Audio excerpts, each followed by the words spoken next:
Welcome again on easy explore pharma. आज हम लोग जो स्टेबिलिटी जो पार्ट बच गया था आज उसको भी कवर कर लेंगे। लास्ट वीडियो लेक्चर में हम लोगों ने स्टेबिलिटी ऑफ लायोफिलिक कोलॉइड्स को स्टडी किया था। इसमें हम लोग स्टेबिलिटी ऑफ लायोफोबिक कोलॉइड्स को स्टडी करेंगे। तो आइए स्टार्ट करते हैं। ये जो भी है ये ब्रीफ डिस्क्रिप्शन बता रही हूँ, ये सब के notes as a PDF available हैं डिस्क्रिप्शन बॉक्स में, आप लोग वहाँ से ले सकते हैं। तो देखिए लायोफोबिक कोलॉइड्स ये बहुत पहले ही आई थिंक थर्ड और फोर्थ वीडियो में एक्सप्लेन है कि क्या होता है और इसकी स्टेबिलिटी कैसी होती है। लायोफोबिक कोलॉइड्स में हम लोगों ने पढ़ा था कि इसकी स्टेबिलिटी लायोफिलिक के कंपैरिजन में कम होती है, क्योंकि ये जो कोलॉइड्स है इसके ऊपर शीत नहीं होता है ना।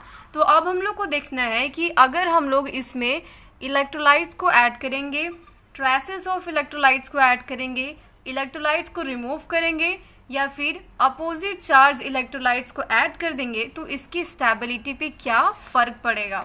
ठीक है, तो फर्स्ट हम लोग देखते हैं रिमूवल ऑफ इलेक्ट्रोलाइट्स। मतलब अगर हम लोग इलेक्ट्रोलाइट्स को रिमूव कर देंगे तो उसकी स्टेबिलिटी पे क्या इफ़ेक्ट पड़ेगा। तो देखिए ऑलरेडी इसमें क्या है, इसकी स्टेबिलिटी कम है क्योंकि इसके पास वो जो शीट है, लेयर ऑफ शीट होना चाहिए, वो नहीं है। अगर हम लोग इसमें पहले से इसके पास कमी है, अगर हम लोग इसमें से थोड़ी से भी और भी इलेक्ट्रोलाइट जो भी हल्का फुल्का बचा हुआ होगा उसको भी रिमूव कर लेंगे तो ये पूरी तरह से क्या हो जाएगा, अग्लोमेरेशन हो जाएगा। अग्लोमेरेशन, एग्रीगेशन, कोसर्वेशन, ये सारे टर्म लास्ट वीडियो लेक्चर में एक्सप्लेन है। तो अच्छे से समझने के लिए आप लोग लिंक ले सकते हैं डिस्क्रिप्शन बॉक्स से और पहले लास्ट वीडियो को विजिट करके तब यहाँ अच्छे से इसको समझिए।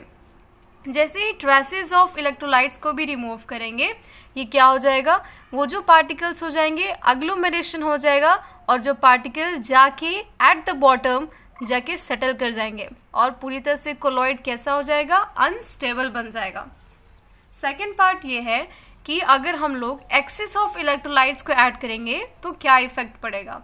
अगर हम लोग एक्सेस ऑफ इलेक्ट्रोलाइट्स को कोई भी लायोफोबिक कोलॉइड्स में ऐड करने से उसमें कोआगुलेशन हो जाएगा due to more repulsive force of attraction, जिसकी वजह से जो अपोजिटली चार्ज्ड है, जो भी अपोजिटली चार्ज्ड कोलॉइडल पार्टिकल्स हैं वो उसका क्या हो जाएगा, एग्रीगेशन हो जाएगा और इसीलिए वो फिर से अनस्टेबल बन जाएगा। क्योंकि जहाँ पे भी अग्लोमेरेशन, एग्रीगेशन, कोसर्वेशन होता है वो और प्रेसिपिटेशन होता है वो क्या इंडिकेट करता है, कोलॉइडल डिस्पर्शन की अनस्टेबिलिटी को डिटरमाइन करता है। नेक्स्ट जो है थर्ड है वो है addition of electrolytes of opposite charge. अगर हम लोग इलेक्ट्रोलाइट्स को ऐड कर रहे हैं और उसका चार्ज पहले प्रेजेंट कोलॉइडल चार्ज पार्टिकल से अपोजिट में है तो क्या हो जाएगा, एग्रीगेशन होगा, जिसके वजह से एग्रीगेशन के बाद कोआगुलेशन होगा एंड कोलॉइड जो है अनस्टेबल बन जाएगा। लायोफोबिक कोलॉइड्स को जनरली हम लोग DLVO थ्योरी से डिटरमाइन करते हैं। तो पहले ये समझिए कि DLVO थ्योरी क्या है। ये DLVO थ्योरी एक्चुअली 4 साइंटिस्ट का मिलके दिया हुआ थ्योरी है जो कि अनस्टेबिलिटी ऑफ लायोफोबिक कोलॉइड्स को डिटरमाइन करने में हेल्प करता है। इसमें हम लोग कोई भी कोलॉइडल पार्टिकल्स के इंटरेक्शन के बारे में पढ़ते हैं, क्योंकि कोई भी कोलॉइड्स स्टेबल है, अनस्टेबल है या फिर कुछ भी है वो किस लिए है, due to their interaction between their colloidal particles. तो हम लोग due to what is the effect due to interaction between the colloidal particles on the stability or instability we will study by taking help of the DLVO theory। तो देखिए ये 4 scientist है, इनके name से ही DLVO theory दिया गया है। This theory explains interaction between the colloidal particles which is responsible for the stability. देखिए इस तरह से कुछ इसका ग्राफ होगा। पहले ये समझिए इसमें फोर्स ऑफ अट्रैक्शन 2 होंगे। First one is the force of attraction 2 नहीं होंगे, एक्चुअली इंटरैक्शन फोर्स 2 होंगे। फर्स्ट होंगे फोर्स ऑफ अट्रैक्शन और दूसरा होगा रिपल्सन फोर्स। अट्रैक्शन में क्या होगा, कोई भी 2 कोलॉइडल पार्टिकल्स अगर पास में आ जाएंगे जिसकी वजह से क्या हो जाएगा, अग्लोमेरेशन, और कोलॉइड कैसा बन जाएगा, अनस्टेबल बन जाएगा। अगर रिपल्शन फोर्स ज़्यादा होगा तो वो क्या करेगा, प्रिवेंट करेगा अग्लोमेरेशन को, है ना, और वो ज़्यादा स्टेबिलिटी की तरफ प्रोन होगा। तो यही हम लोग का अट्रैक्शन और रिपल्शन फोर्स जो DLVO थ्योरी में यूज़ किए जाते हैं। अब हम लोग इसके ग्राफ से समझते हैं कि आखिर इस थ्योरी में होता क्या है, क्यों इसको एक्सप्लेन करना भी इम्पॉर्टेंट है। फर्स्ट देखिए, पोटेंशियल एनर्जी, जैसे जैसे हम लोग इधर बढ़ रहे हैं पोटेंशियल एनर्जी हमारी इंक्रीज़ हो रही है, और जैसे जैसे नीचे आ रहे हैं हम लोग की काइनेटिक एनर्जी इंक्रीज़ हो रही है, और कह सकते हैं कि पोटेंशियल एनर्जी डिक्रीज़ हो रही है। जनरली इसको 3 वे से स्टडी करते हैं। First one is the primary minimum, secondary minima, and the third one is the net energy peak. Actually होता क्या है कि जैसे ही पोटेंशियल एनर्जी इंक्रीज करने लगती है और काइनेटिक एनर्जी डिक्रीज होने लगती है, तो स्टेबिलिटी जो होता है कोलॉइड्स का वो इंक्रीज होते रहता है। हम लोग इसकी स्टडी से इसी चीज़ को अच्छे से समझेंगे। तो देखिए इसमें 3 पॉइंट्स है। First one primary minimum. Primary minimum में क्या होता है, ये प्रेसिपिटेशन का साइन होता है, जहाँ पे जो पोटेंशियल एनर्जी क्या होती है अचानक से बहुत ज़्यादा बढ़ने लगती है due to overlapping of the atomic orbitals. देखिए जब भी कोई 2 ऑर्बिटल्स का ओवरलैपिंग होगा तो ओवरलैपिंग से क्या होगा, अट्रैक्शन ज़्यादा होगा। अट्रैक्शन जब भी ज़्यादा होगा तो क्या पढ़े अभी, जब अट्रैक्शन ज़्यादा होगा तो अग्लोमेरेशन होगा। तो इसमें अग्लोमेरेशन, प्रेसिपिटेशन, अग्लोमेरेशन मतलब होगा उस मतलब वो अनस्टेबल बनेगा। तो अग्लोमेरेशन को हम लोग प्रेसिपिटेशन के टर्म में भी डिटरमाइन कर सकते हैं, बोल सकते हैं। तो ये जो स्टेज होता है प्राइमरी मिनिमा, यहाँ पे प्रेसिपिटेशन होता है। It is a sign of precipitation which is indicated by the rapid rise in the potential energy. Why this happened? This happened due to the overlapping of the atomic orbitals which occurs due to the particles are brought to the very close each other। ठीक है, next है वो है हमारा, देखिए precipitation होगा, rapid increase होगा potential energy का। नेक्स्ट है वो है हमारा सेकेंडरी मिनिमा।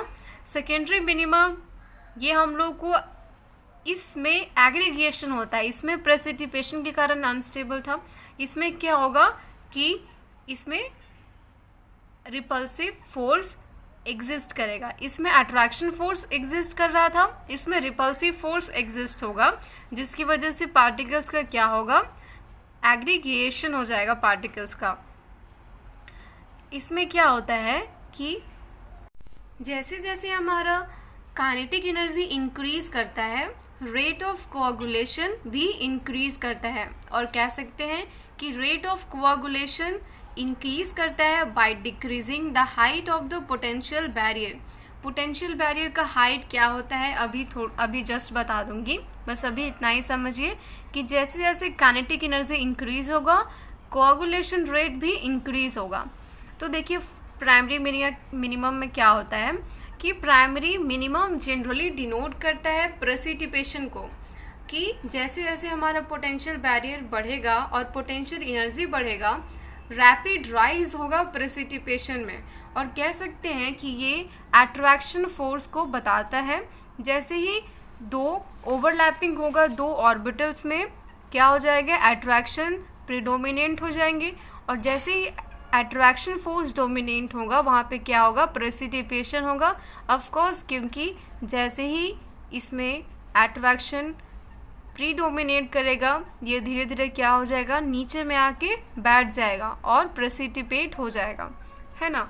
तो यही प्राइमरी मिनिमा में हम लोग ऑर्बिटल के ओवरलैपिंग होने के कारण स्ट्रॉन्ग राइज होता है अट्रैक्शन फोर्स में between the particles which further result in its precipitation. Next है वो है हमारा सेकेंडरी मिनिमा। सेकेंडरी मिनिमा में भी फोर्स ऑफ अट्रैक्शन के कारण ही एग्रीगेशन होता है। उसमें प्राइमरी मिनिमा में फोर्स ऑफ अट्रैक्शन के कारण प्रेसिपिटेशन हो रहा था, यहाँ पे क्या होगा, वही फोर्स ऑफ अट्रैक्शन के कारण एग्रीगेशन होगा। यहाँ पे जो पार्टिकल्स का जो डिस्टेंस होता है वो बिटवीन 1000 टू 2000 एंगस्ट्रॉन होता है, जिसकी वजह से पार्टिकल्स कंबाइंड होके और एग्रीगेट हो जाते हैं due to predomination of attractive forces. Third है वो हमारा नेट एनर्जी पिक। देखिए प्राइमरी मिनिमा यहाँ है, यहाँ पे देखिए यहाँ पे प्रेसिपिटेशन हो रहा है। जैसे जैसे ये ऊपर जाएगा ना, यहाँ यही पोटेंशियल हमारा बैरियर है, ये हमारा पोटेंशियल बैरियर है। इसमें क्या होगा, जैसे जैसे ये ऊपर जाएगा ये इसकी स्टेबिलिटी बढ़ते जाएगी और फिर नीचे आ जाएगा और फिर यहाँ पे क्या हो जाएगा, अट्रैक्शन फोर्स बढ़ेगा। मतलब ये नेट एनर्जी पिक जो अभी पढ़ने वाले हैं ये ऑल अबाउट हम लोग को शो करता है about the repulsive force. Primary minimum and secondary minimum दोनों में क्या हो रहा था, अट्रैक्टिव फोर्स, और जो रिपल्सिव फोर्स होगा वो हम लोग नेट एनर्जी पिक में स्टडी करेंगे। ये net energy peak generally stability को डिटरमाइन करता है। देखिए प्राइमरी मिनिमा अनस्टेबिलिटी को करता है क्योंकि वहाँ पर प्रेसिपिटेशन होता है and precipitation is a sign of instability.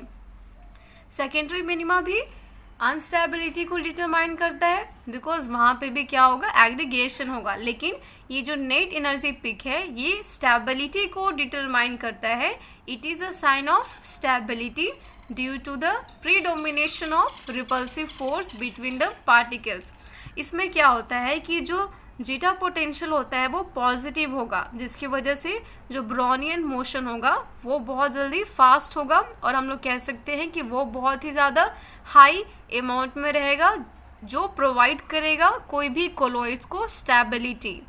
तो यहाँ पे जब हम लोग का कोलॉइडल पार्टिकल्स आ रहा है तो पूरी तरह से स्टेबिलिटी को गेन कर ले रहा है, वापस से जब नीचे आ रहा है तो वो अनस्टेबल हो जा रहा है और सेकेंडरी मिनिमम में आ जा रहा है। देखिए ये जो अट्रैक्टिव कर्व होता है और ये जो होता है ये रिपल्सिव कर्व होता है और ये अट्रैक्टिव कर्व होता है। सॉरी वॉइस के लिए थोड़ा जुकाम है इसलिए वॉइस चेंज है। तो यही हमारा primary minimum and secondary minimum हो गया।